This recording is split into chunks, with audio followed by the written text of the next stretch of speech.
Alright, so we're solving trig equations with trig functions, and let's take a look at some of the things that we're going to be doing in order to be able to solve equations like this. Okay? First of all, go over a few tips. If at all possible, get everything in terms of one trig function. If you can do that, makes the whole problem a lot easier. If not, it's still possible to solve. We just may need to work around it a little bit more. Okay? Secondly, consider the domain. Consider the domain of the functions you're using, which for sine and cosine are all real numbers. Okay? But for our other trig functions, each of those has a limited domain. Okay? If you look at the graph of tangent, you have asymptotes at pi over 2 and 3 pi over 2. Likewise, cotangent and secant and cosecant have asymptotes that you have to take into account. So consider your domain. Also, consider your domain when you, say, divide one trig function by another, or something like that. We'll look at some examples where that might happen, okay? Consider whether you're dealing with a linear form, a quadratic form, or obviously any other higher degree form. Again, looking back up here, we see some where there's a sine squared, okay, or a cosine squared, secant squared. There we have a quadratic form to our equation. And then we have other ones like this cosine theta equals 2 sine theta, where that's just a linear form. Okay? So consider whether you're dealing with a linear form, a quadratic form, or other form. Okay? And the reason for that is because that'll tell you how many different results you're going to get. Okay? Another thing, make sure your calculator's in the right mode. We're going to switch back and forth between problems that deal with degrees and problems that deal with radians. Okay? And again, make sure that your calculator's in the proper mode for the problem you're working on. And I would say, along with this, if you're using the graph to help you solve something, which we'll actually look at doing tomorrow, make sure your window corresponds to the mode you're in. For example, if you're dealing with degrees, your window you'll probably put from 0 to 360. But if you're in radians, you'll go 0 to 2 pi, or 6.28. So make sure you're in the right mode and make sure you're applying, whether in your degrees or radians, to everything you're doing on the calculator. Okay? And then lastly, make sure that you give all the angles. We already mentioned reference angles when we were talking about the unit circle. Make sure you give all of the angles involved. Okay? Alright, so what tools do we have? Obviously you have your unit circle, but as you're solving, if you recognize a value from your unit circle, really in your head what you're using are inverse trig functions. Okay? You see, sine of theta equals 1/2. That means that theta must be 30 or 150. Okay, or pi over 6 or 5 pi over 6. Well, in your head, you're using the inverse sine function.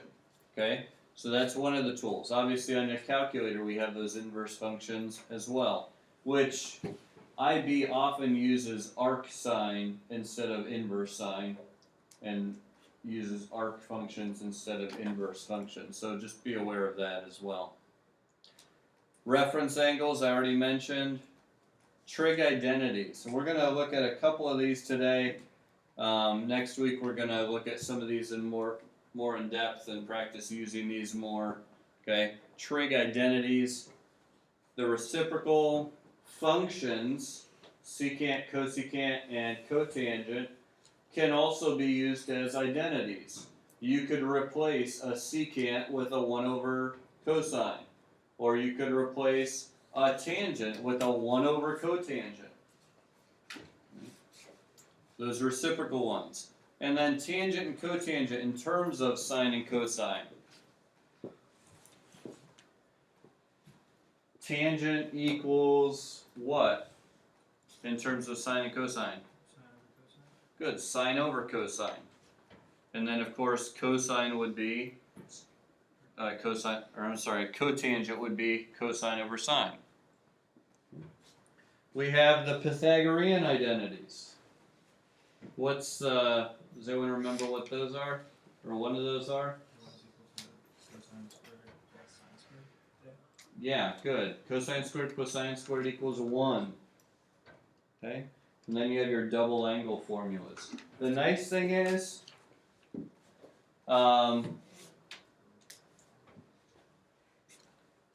we go. We'll start these. Sine squared plus cosine squared equals 1. The double angle formulas, and at least tangent is given on the IB formula booklet. Okay, which that's really, really nice. Okay.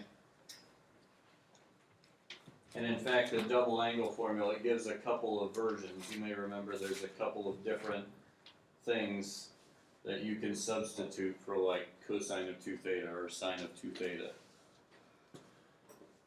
So, we have our double angle formulas. But for now, we're going to keep it a little bit simple just to get help wrap our minds around this idea. Let's start with a basic trig equation. We're going to solve for theta between 0 and 360.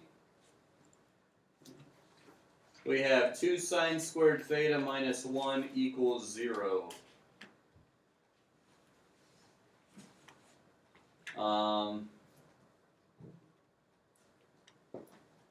So how might we go about solving this?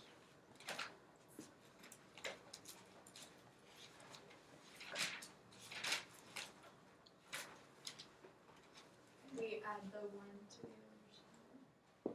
Okay. Add 1 to the other side.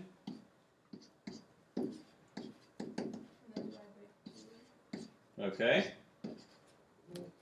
So sine squared theta equals 1/2. And then could we take the arc side? Not yet. We're going to square root it first. Okay, so sine of theta, what's the square root of 1/2? Good. So we have positive square root of 2 over 2, or negative square root of 2 over 2. So it's going to equal, like, it's going to be pi over 4. Or, one of them's going to be... You're on the right track, but... One of them's going to be pi over 4, and the other, oh, there's going to be multiplying. Sorry. It's going to be like 45 degrees, 90 degrees, I believe. No. 45. 135. Choose one. And And 2. No. 2, 3. 315. There we go. Okay. So we have here radical 2 over 2. You recognize that from your unit circle. Make sure we're using the proper unit of measure. So we're in degrees here. So that's a 45. Sine is also positive in the second quadrant, so that's 135 degrees. Okay? Then you have the negative radical 2 over 2, so that gives us the third and fourth quadrants. Okay? Remember, for the third quadrant, you just take 180 plus that 45, you get 225. For the fourth quadrant, you take 360 minus the 45. That gets you to the 315. Okay?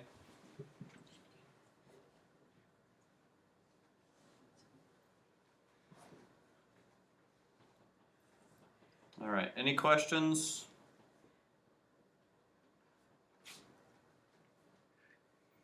Alright, we got on the right strategy for that one. That was good. Okay. Alright, now let's see where you guys go with this one. Cosine of theta equals 2 times the sine of theta.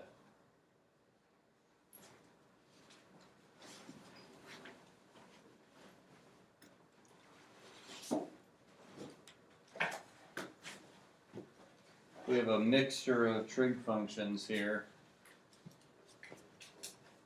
Maybe identity. What? We could use the identity to make it like an x squared, to make it almost like a quadratic. Okay, how would we do that? Well, you could probably replace cosine with 1 minus sine squared theta, I believe. Okay, what do you guys think about that? We're going to replace the cosine with 1 minus sine squared theta. So then you could bring the Oh, hang on, let's see. What do the rest of you guys think about that?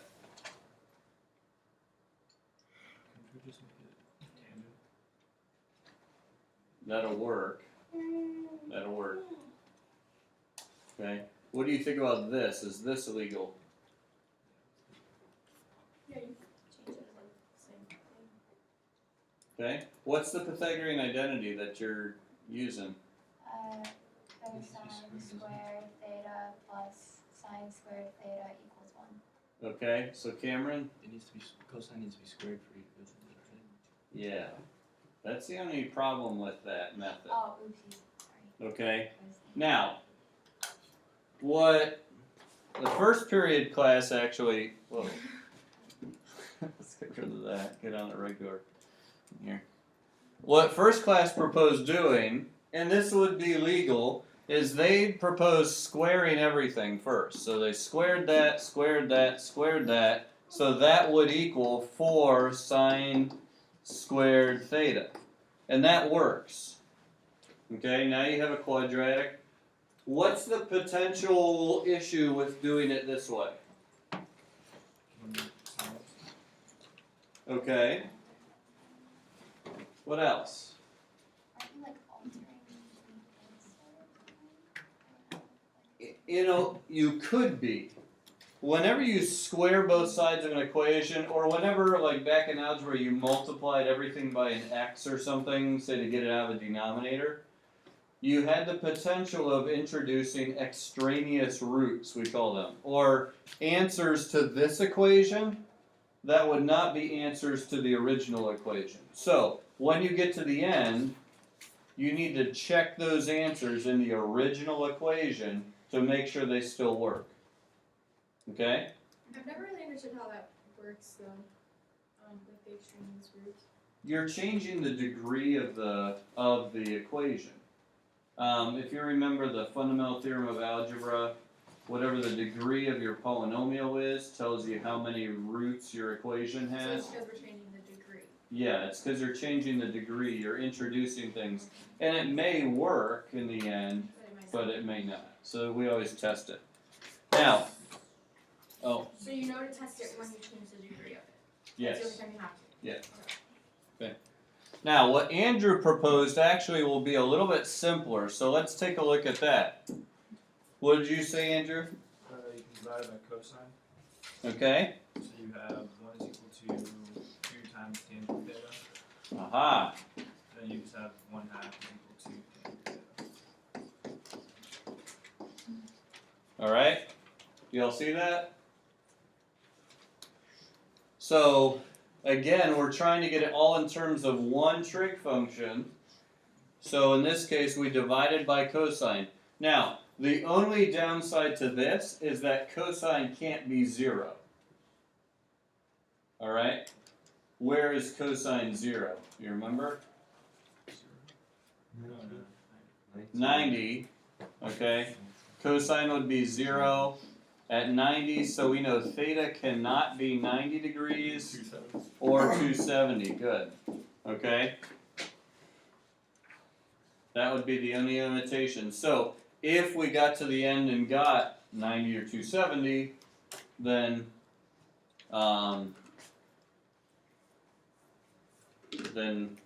we'd have to eliminate those. Okay? But if we take it from here, tangent of theta equals 1/2. We use the inverse tangent. What quadrants are we going to be in?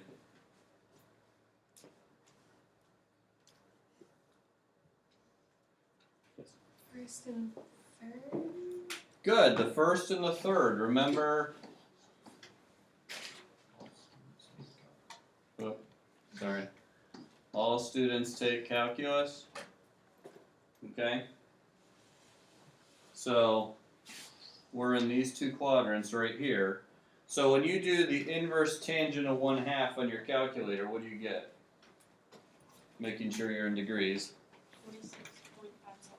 Okay, 26.57. So we'll go with one decimal place, 26.6. Okay, that's 3 significant digits. And then to be in the third quadrant, you're going to do 26.6 degrees down from 180. Huh? Plus 180. Yeah, so we add 180, so that'll be 206.6 degrees. Okay? So those are the two angles that we have there. Okay?